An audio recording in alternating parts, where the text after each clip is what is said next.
Well, day 5, the deer seem to be winning as usual. But we got close yesterday.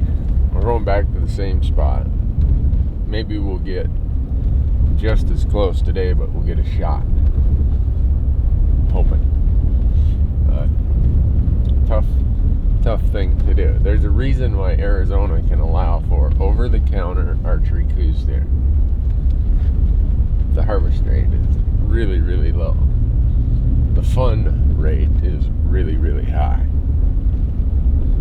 They have the perfect mix. So Kyle, on the way in, I told the audience that we're tired of screwing around. We're bringing the serious #1 ace Coues deer spotter strategizer. But you already had Wade. No, Wade's like the AAA. Okay. We're going major league now. All right. So the pressure is all on you. All right. I'm sure we'll find some deer. No, we can find them. We need someone who gives us the strategy of how to kill one of them. If anyone can figure out how I'm going to kill a Coues deer, it's Kyle.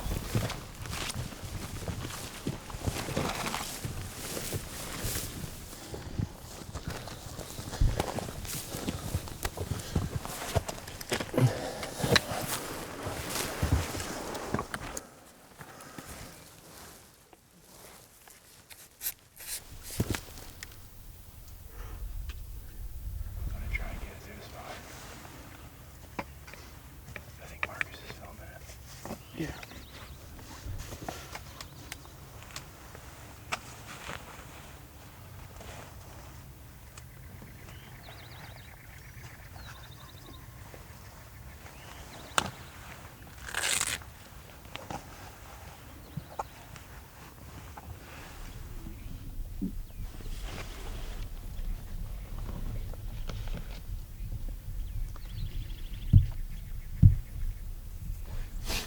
That's the same one from yesterday.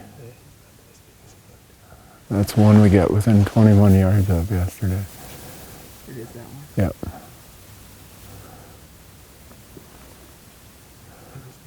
He's got some funky stuff. His driver's side is 5. He's got almost 2 eye guards. Yep, that's him. Back to the same spot. Jay. We almost got him. Yeah.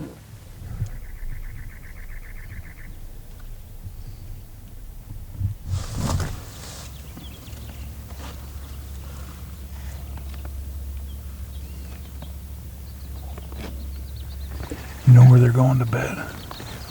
Yeah, I'm sure they'll bed in the exact same tree, right? Yep, they will.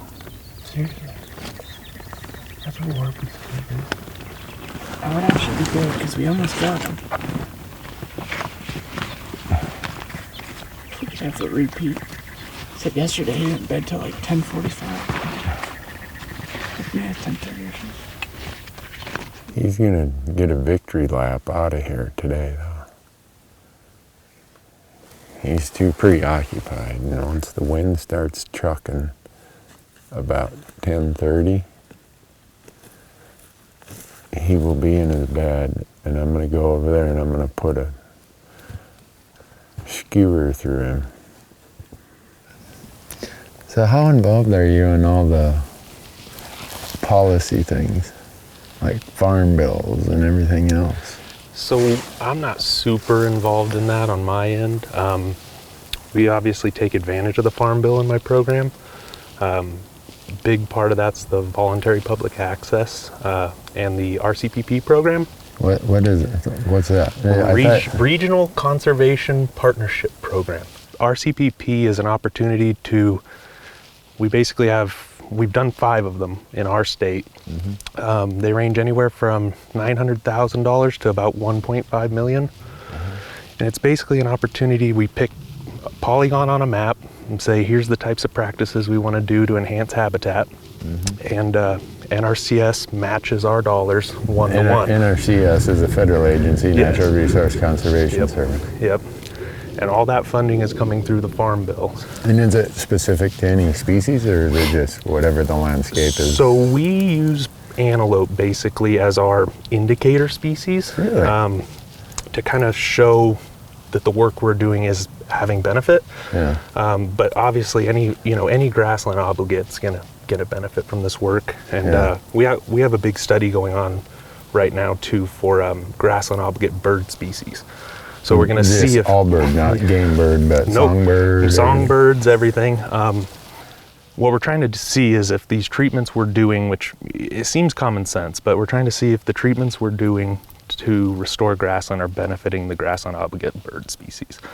It's fairly obvious in some areas. Some of this work we're doing, the antelope, you'll go out there 2 weeks later and there's a herd of antelope in an area where they never would have been. So. Really? Huh. So we've filmed an Arizona antelope hunt in an area that was part of that VPA, was it? Voluntary Public Access? Yeah.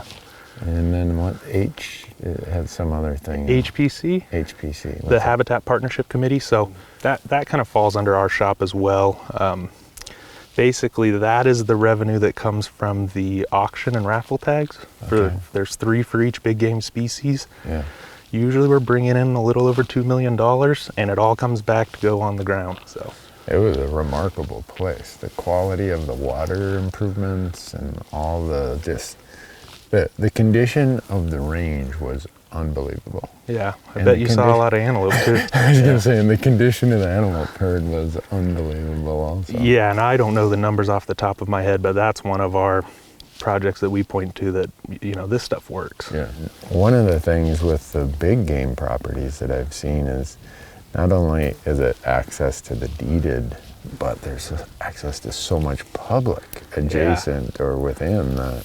That's a huge benefit. Yeah, so I mean, as you're aware now that you've hunted here quite a bit, a lot of our country's checkerboard or little private in holdings that have a road, maybe a main road through them to get to, even this, like here with the Forest Service. Yeah. So our program has the ability to provide funding to get through access through those little in holdings or get ranch-wide access on that checkerboard stuff that they could otherwise lock off. Right. So we've opened up about 4.5 million acres in this state.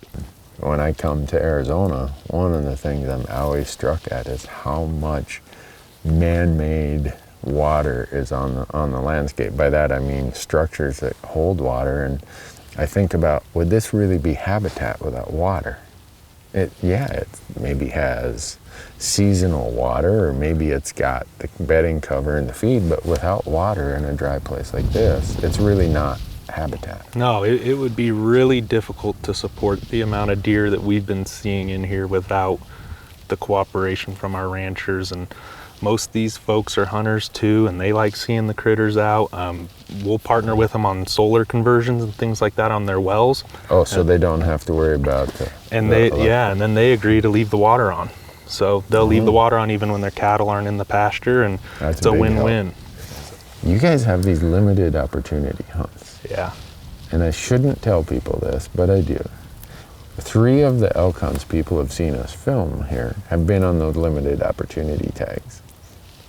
And the reason we probably drew the tag is there's no 10% non-resident cap on those hunts. And they can be dang good hunts. Yeah. What you guys call limited opportunity would be considered limited entry, high demand in most states I when think it comes to elk. we're pretty spoiled on our elk hunting. It takes a long time to draw a tag, but once you do, we're really spoiled. Yeah. Well, I appreciate how good of a job Arizona Game and Fish does with, let's face it, you guys have some harsh, if you want to call it marginal or whatever, but you guys have some harsh habitats where you have expanded species. I look at what your elk population has done. When were they introduced? They're somewhere up by Holbrook or Winslow, Yeah, right? Winslow was where they were introduced originally. And now look at them. Yeah. You guys got them in It's every incredible. nook and cranny where they're available. Yep.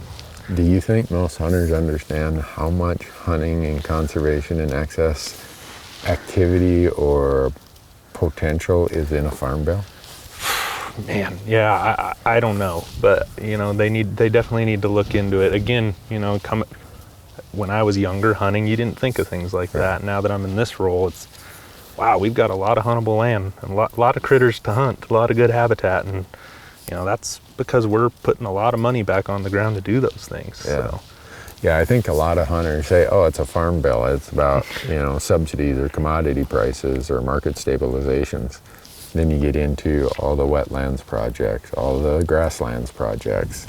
There are just so many things in the conservation side of a farm bill that hopefully hunters will pay more attention. And yeah, like I said, I mean, it's allowed us to basically double our budget to go do on the ground habitat work, and we already pride ourselves on doing a lot of that. Yeah. So it's pretty incredible.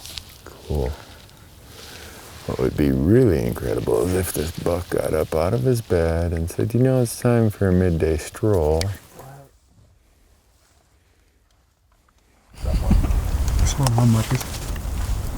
Randy's gonna go kill a deer.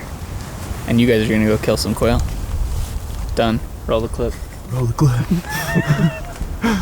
Well, we're gonna go through this saddle, around that little knob, and then come back on this side. Okay. And I'm not sure if we're coming down the cut above where they're bedded, or there's two cuts. Right.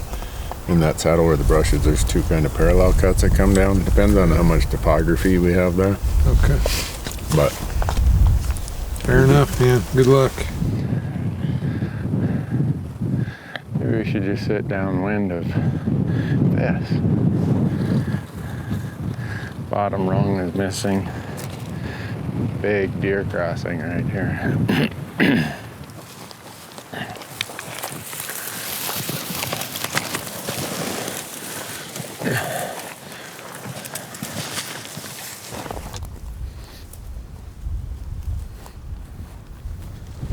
I just don't think those other two spots that we could get down there without being spotted. So I'm gonna hang tight to where they're bedded. The wind is perfect. And just stay low and tight and hope we get down to where they've been goofing around. Sit down there for the day. As long as the sun's up, we're gonna have a good wind. They've been getting out of their beds about 3 o'clock. So I don't know what else to do. Right there you can see down in there better. And I think they're right over here within, they're less than 100 yards away. Bad part is from here, if they're up moving around, we won't ever see them.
So we left Randy and Marcus on the hill, and they were probably within 150 yards of a nice buck. So they're probably still sitting there, or hopefully if something's happened by now, but we weren't doing them any good, so we figured we might as well go hunt. Yeah, so we're gonna chase some birds, and Shy's ready to go today, dude. Shiloh is ready.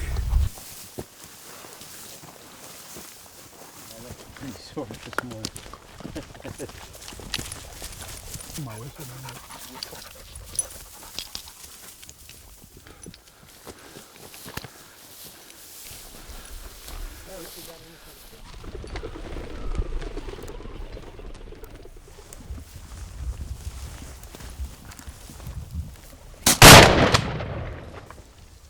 So Kyle, I think there's a lot of birds up there.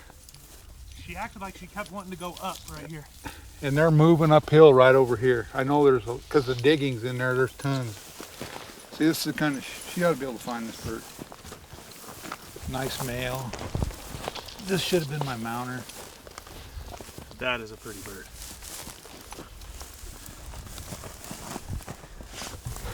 This is an adult too. Because the defined marks on the coverts. Really good bold lines on it. Defined head. Blue bill.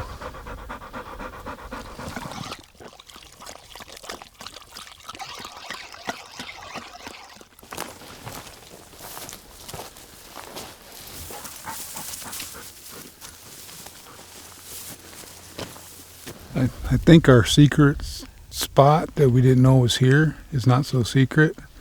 We've got Mern's quail feathers right here. A lot of them. So there looks like there was a bird at least either retrieved here or killed somewhere. Not enough to like a hawk kill or something. But it looks like some type of, probably a dog retrieved a bird right here. So we're not the first ones in this canyon is what I'm trying to say.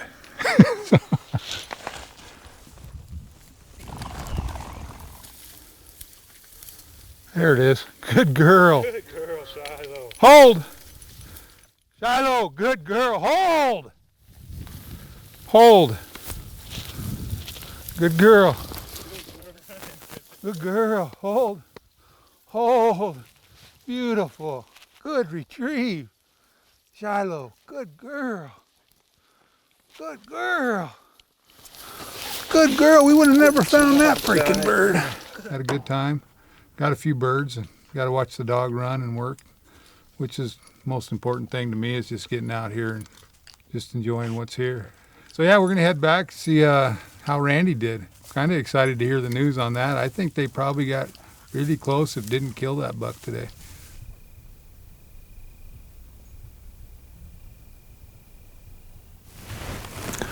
In the last 20 minutes, the wind has started switching down into where they were bedded. Not good. Not good at all.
This is where he bedded yesterday when we made that stalk.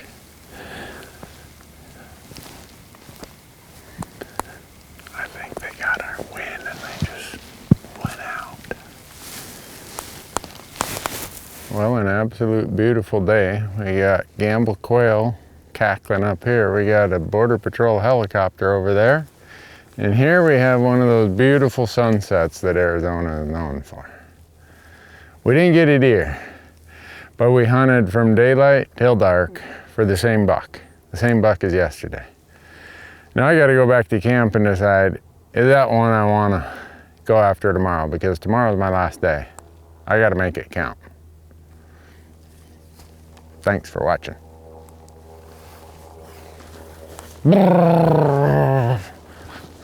What's up, Casey? How you doing? Well, let's check what's in this grill here. We are doing some quail that we shot down here on this trip, and then I brought some of my beautiful daughter's backstrap off her antelope she shot in Wyoming in 2018. Nice. We have not been eating terribly, I'll say that. Every night is something amazing and something new, so it's been fun. Are you good? Nice mule deer. First mule deer I ever stalked. What do you think? It's good. Armor. But it should really be some very sweet footage. Cool. Oh, look at those. All right, let's get the probe out. Caramelized really nicely.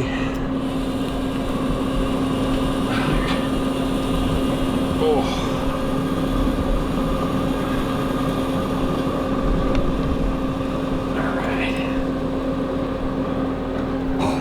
Awesome. Oh,